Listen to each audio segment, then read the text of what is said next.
नमस्कार साथियों, आप सभी का स्वागत है। जैसा कि आप देख पा रहे हैं, कुछ दिनों से एक सनसनीखेज खबर निकल के आ रही है सुप्रीम कोर्ट से। और ये खबर क्या है? ये खबर संबंधित है राजस्थान से। और राजस्थान में क्या हुआ था कि कुछ सालों पहले यहाँ पर अनुवादकों की नियुक्ति निकाली गई थी। और इस अनुवादकों की नियुक्ति के मामले में क्या मोड़ आ गई है, ये सबको पता है कि यहाँ पर सुप्रीम कोर्ट की एक टिप्पणी आ जाती है जजमेंट के साथ कि कहा जाता है कि बीच रास्ते में यानी नियुक्ति के दौरान आप किसी प्रकार के नियम में कोई किसी प्रकार के बदलाव नहीं कर सकते हैं। तो बात क्या था, इसको थोड़ा समझने की प्रयास करेंगे हम लोग। बात ये था कि राजस्थान में जो अनुवादकों की तो नियुक्ति निकाली गई थी, यहाँ पर विज्ञापन भी निकाली जाती है। विज्ञापन में जो भी विज्ञापन में जो शर्तें थी, वो नियम शर्तें वगैरह सब कुछ थी, उसके आधार पर वहाँ पर परीक्षा ली जाती है। लिखित परीक्षा होती है। लिखित परीक्षा के बाद वहाँ पर बच्चों के बारे में कटअप भी निकाली जाती है। देन कटअप निकालने के बाद वहाँ पर जो भी इंटरव्यू का प्रोसेस होता है, सब कुछ कंप्लीट होता है। और इस दौरान कंप्लीट होने के दौरान एक हाईकोर्ट के द्वारा एक जजमेंट आती है। और हाईकोर्ट कहते हैं कि यहाँ पर 75% की क्राइटेरिया रख देती है, यानी इस नियुक्ति में पास करने के लिए। तो इस नियुक्ति प्रक्रिया में सिर्फ, क्योंकि ये 21 सीटों पर ये नियुक्ति हो रही थी, तो सिर्फ और सिर्फ यहाँ पर 3 विद्यार्थी ही सफल हो पाते हैं, 75% की क्राइटेरिया को पूर्ण कर पाते हैं। और बाकी 13 बच्चे यहाँ पर आउट हो जाते हैं इसी क्राइटेरिया की वजह से। और ये 13 बच्चे क्या करते हैं, सुप्रीम कोर्ट का रुख करते हैं और सुप्रीम कोर्ट में जाके वो केस कर देते हैं इसी मामले को लेकर।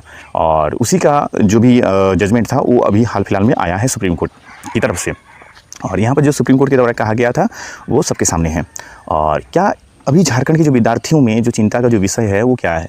झारखंड के विद्यार्थियों में चिंता का विषय यह है, खासकर सीटेड विद्यार्थियों के लिए, कि यहाँ पर सहायक आचार्य में जो वर्तमान में झारखंड में जो चल रही है सहायक आचार्य की भर्ती प्रक्रिया, इसमें क्या कुछ होने वाला है, कितना प्रभाव पड़ेगा इस नियुक्ति में। क्योंकि इसका जो केस है ना, ये जो सीटेट और जेटेट वाला मैटर जो है, वो सुप्रीम कोर्ट में चला गया है। और सुप्रीम कोर्ट में वो जो जजमेंट है, वो रिजर्व हो चुका है, जो कि अभी हाल ही में कुछ ही दिनों में आने वाला है ये।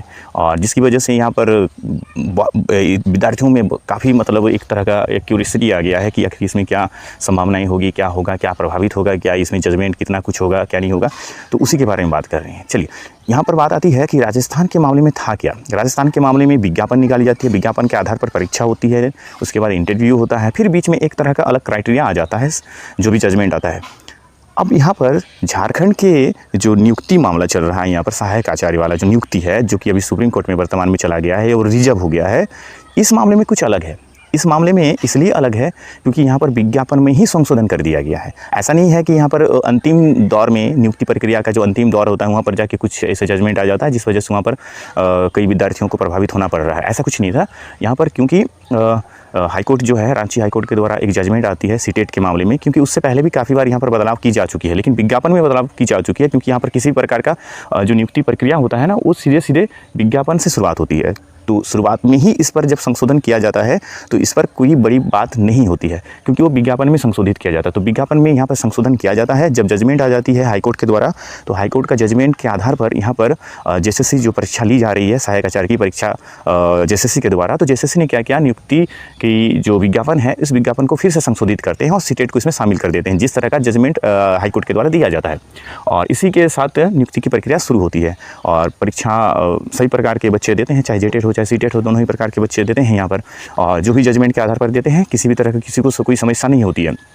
लेकिन बात यहाँ पर आ जाती है कि क्या यहाँ पर भी राजस्थान वाला केस जैसा कुछ, जो कि अभी वर्तमान में सुप्रीम कोर्ट का जो जजमेंट आया है, जो टिप्पणी आई है, तो उनका कहना है कि बीच रास्ते में, यानी नियुक्ति प्रक्रिया के बीच रास्ते में आप जो भी है नियम का बदलाव नहीं कर सकते। तो प्रक्रिया का आरंभ में ही आप नियुक्ति प्रक्रिया में जो भी आप बदलाव करना चाहते हैं, वो कर सकते हैं। ये इसमें कोई समस्या नहीं होनी चाहिए। और क्योंकि सुप्रीम कोर्ट का जो कहने का संदर्भ ही यही है, क्योंकि उस मामले में, राजस्थान मामले में क्या हो गया था कि वो नियुक्ति कंप्लीट हो चुकी थी, वो उसमें पूरी तरह से वो इंटरव्यू का प्रोसेस भी कंप्लीट हो गया, तो उसके बाद ये सब चीज़ें उसमें लागू कर दी गई थी। इस वजह से ये और झारखंड की जो सहायक आचार्य वाला जो मामला है, इस पर भिन्नताएँ दिख रही है।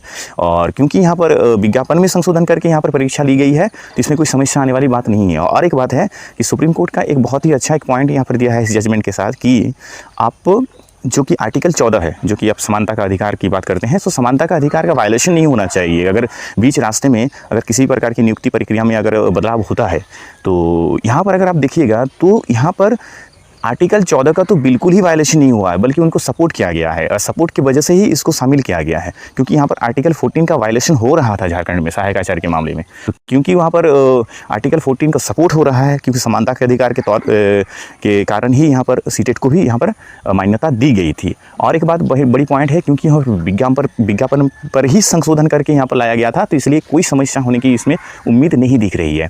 और रही बात जजमेंट की, जो रिजर्व हो चुका है, कब तक आएगी, तो इसकी संभावनाएं बहुत ज़्यादा है कि ये नवंबर के एंड ऑफ द नवंबर ये जजमेंट आ जाए। क्योंकि मोस्ट ऑफ द टाइम होता क्या है कि जजमेंट जो होता है, रिजर्व जब हो जाता है सुप्रीम कोर्ट में, तो 3 महीने के आसपास इनका जजमेंट आना शुरू हो जाता है। और ऐसे ही अभी जो दिख रहा है, जो कि सितंबर, अक्टूबर और नवंबर, ये अगर देखा जाए तो 3 महीना इसमें रनिंग में है। और इसमें बहुत हद तक संभावनाएँ है कि इसी महीने के अंत में इसकी जो जजमेंट है वो आ जाएगी और उसके बाद नियुक्ति प्रक्रिया कंप्लीट हो जाएगी। चाहे कोई भी सरकार हो, वो नियुक्ति प्रक्रिया कंप्लीट कराना ही पड़ेगा, क्योंकि यहाँ पर सुप्रीम कोर्ट का एक जजमेंट आएगा। और जब भी कभी सुप्रीम कोर्ट की तरफ से या कोर्ट की तरफ से जजमेंट आ जाती है किसी नियुक्ति पर, तो किसी भी सरकार की कोई इसमें हिम्मत नहीं होती है कि उस नियुक्ति को रद्द कर दें और इस नियुक्ति को ठंडे बस्ते पर डाल दें। क्योंकि सुप्रीम कोर्ट का ऑर्डर रहता है, इसलिए उसको कोई भी व्यक्ति या कोई भी छात्र उसको फिर से कोर्ट के दरवाज़ा खटखटा के उसका जो सुप्रीम कोर्ट का या फिर कोर्ट का जो जजमेंट होता है उसका अवमानना का केस करके उस सरकार को घेर सकती है। इसलिए कोई भी सरकार नहीं चाहेगी इस नियुक्ति को छेड़छाड़ करने में, चाहे किसी भी वर्तमान सरकार हो, चाहे आने वाली कोई अन्य सरकार बने,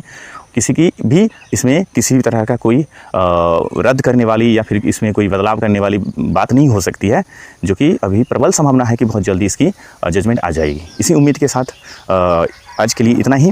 उम्मीद करते हैं कि सबके लिए बेहतर होगा और सुप्रीम कोर्ट का जजमेंट सबके लिए बेहतर ही होगा, क्योंकि सुप्रीम कोर्ट न्याय करेगी। और सुप्रीम इसलिए है क्योंकि सुप्रीम न्याय करेगी सबके लिए, और किसी के साथ किसी भी तरह का कोई बुरा ना हो, किसी की तरह कोई अन्याय ना हो, इसी को लेके ही सुप्रीम कोर्ट होता है कि आपको, इसलिए वो समय ले रहे हैं।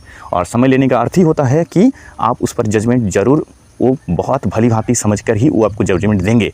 और यही जजमेंट उम्मीद कर रहे हैं कि वो दोनों ही बच्चों के, दोनों ही तरह के, चाहे सीटेट हो चाहे जेटेट हो, दोनों ही के लिए बेहतर होगा। इसी उम्मीद के साथ आपसे विदा ले रहे हैं। कृपया चैनल को सब्सक्राइब, लाइक और शेयर ज़रूर करें। धन्यवाद।